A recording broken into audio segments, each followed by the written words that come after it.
Iran Israel America యుద్ధం effect Hyderabad లోని hostels hotels రెస్టారెంట్లపై పడింది. యుద్ధం కారణంగా ముడి చమురు సరఫరా తగ్గడంతో కమర్షియల్ గ్యాస్ సిలిండర్ల కొరత తీవ్రమైంది. ముందుగా డొమెస్టిక్ అవసరాలకే ప్రాధాన్యమిస్తూ కమర్షియల్ డెలివరీపై 75% నిషేధం విధించి కేవలం 25% మాత్రమే సరఫరా చేస్తుండటంతో హాస్టల్స్ హోటల్స్ నిర్వాహకులు ఇబ్బందులు పడిపోయారు.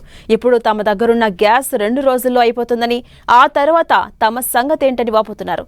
పలు హాస్టళ్ల నిర్వాహకులు ముందే తేరుకుని కట్టెలు తెప్పించుకుని పెట్టుకున్నారు. దీంతో కొన్ని హాస్టళ్ల ఎదుట కట్టెల కుప్పలు దర్శనమిస్తున్నాయి. అలాగే పొదుపు చర్యల్లో భాగంగా హాస్టల్స్ లో ఒక్కసారిగా మెనూను మార్చేశారు. మార్నింగ్ బ్రేక్ఫాస్ట్ ను బంద్ పెట్టారు. అధిక గ్యాస్ వినియోగిస్తే ఆహార పదార్థాల తయారీని నిలిపివేశారు. మరోవైపు గ్యాస్ కొరత కారణంగా ఇప్పటికే కొన్ని హోటల్స్ రెస్టారెంట్లు మూతపడిపోయాయి. ఇంకొన్ని ఒక్కపూట నడిపిస్తున్నారు. ఇదే పరిస్థితి కొనసాగితే పూర్తిగా బంద్ చేసుకోవాల్సి వస్తుందని నిర్వాహకులు ఆందోళన వ్యక్తం చేస్తున్నారు. ఇక నగరంలో 20,000 వరకు హాస్టల్స్ ఉన్నాయి. వీటిలో దాదాపు 6 లక్షల ఐటీ ఎంప్లాయీస్, మరో 8 లక్షల మంది స్టూడెంట్స్, 4 లక్షల మంది వరకు non IT employees, working women's ఉంటున్నారు. గ్యాస్ కొరత కారణంగా కొద్ది రోజులు పొదుపు చర్యలు పాటించాలని Hyderabad IT cadre hostel association కీలక ప్రకటన చేసింది. సమస్య తీరే వరకు కొన్ని ఆహార పదార్థాలను సర్వ్ చేయొద్దని నిర్వాహకులకు సూచించింది. ఉదయం టిఫిన్స్ లో భాగంగా పెట్టే వడ, దోశ, పూరి, చపాతీ, మైసూర్ బొండతో పాటు టీ, కాఫీలు బంద్ చేయాలంటూ సలహా ఇచ్చింది. ఇక నూనె పదార్థాలతో చేసే వంటలు తాత్కాలికంగా ఆపివేయాలని సూచించింది. బేసిక్ మీల్స్ నే పెట్టాలని చెప్పింది. కాగా గ్యాస్ కొరత కారణంగా కేపీహెచ్పీ, కూకట్పల్లి, మాదాపూర్, కొండాపూర్, గచ్చిబౌలి ఏరియాలోని హాస్టల్ నిర్వాహకులు ముందు జాగ్రత్త చర్యలు తీసుకుంటున్నారు.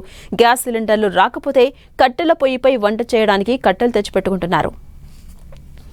ఇక హాస్టల్స్ కు అవసరమైన గ్యాస్ లో కేవలం 25% మాత్రమే సరఫరా అవుతూ ఉన్నాయి. 4 సిలిండర్లు కావాల్సిన చోట 1 కూడా దొరకని పరిస్థితి ఏర్పడింది. దీనికి తోడు మార్కెట్లో కమర్షియల్ సిలిండర్ ధర 2,101 రూపాయలుగా పెరిగింది. అంత ధర పెట్టడానికి రెడీగా ఉన్నా కూడా గ్యాస్ దొరికే పరిస్థితి మాత్రం కనిపించట్లేదు. వందల మంది విద్యార్థులు, ఉద్యోగులు ఉండే ప్రైవేటు హాస్టల్స్ లో వంట చేయాలంటే రోజుకు కనీసం 2 పెద్ద సిలిండర్లు కావాలని, బ్లాక్ మార్కెట్లో వేలు పెట్టి కొనే స్తోమత తమకు లేదని హాస్టల్స్ నిర్వాహకులు చెప్తున్నారు. ఇలాగే కొనసాగితే హాస్టల్స్ ను మూసివేయాలి వస్తుందని తెలుపుతున్నారు.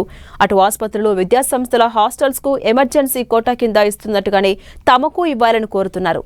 హాస్టల్స్ మూసివేస్తే ఐటీ రంగంలో జాబ్ చేసే వాళ్ళు ఇండ్లకు వెళ్లిపోతారని, లేదా వర్క్ ఫ్రం హోం చేసే వరకు వెళ్తుందని చెబుతున్నారు.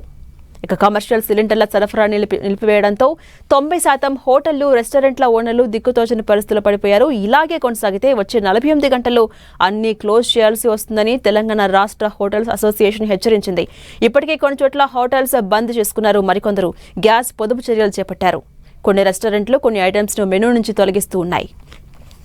మరోవైపు కమర్షియల్ సిలిండర్లు దొరకపోవడంతో నగరంలోని కొన్ని హోటల్స్ ఆల్టర్నేట్ రూట్స్ ను చూసుకుంటూ ఉన్నాయి. ప్రముఖ హోటల్ అయిన షాగోస్ నగరంలోని తమ అన్ని బ్రాంచ్లలో కట్టెల పొయ్యిపై వంటలు వండడం మొదలుపెట్టేసింది. ఈ విషయం తెలిసిన ఇతర హోటల్స్ యజమానులు కూడా ఇదే పద్ధతిని ఫాలో అవుతున్నారు.